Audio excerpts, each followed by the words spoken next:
目前是六角姑生团的季节，中华花坛大岭航步道的白鸡油树啊顶有真侪六角姑。所有民众发现讲有一只六角姑的角出现面仔线，就可能是互人拍死角拔起来。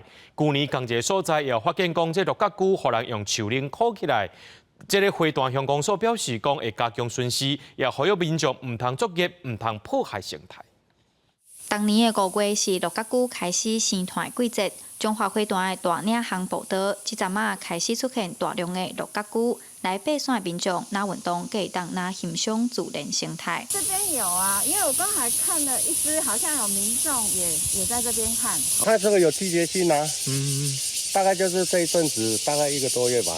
六角姑为幼虫大只了后，主要会食白鸡油的树叶。花坛大岭航步道即搭大约种30丛的白鸡油，即几冬六角姑复育的成果袂歹，由摄影师来遮记录六角姑生态。但是伊去年看到六角姑互人用树林箍起来，今年佫发现六角姑的角出现面仔线。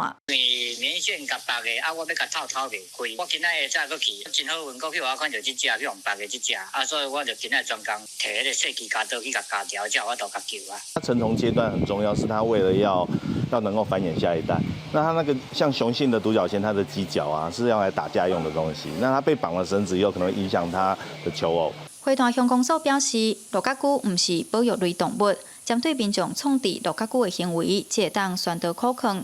目前有请步道管理员加强巡逻，卖伫网络宣导，呼吁民众千万毋通作业破坏自然生态。记者杨淑晴综合报道。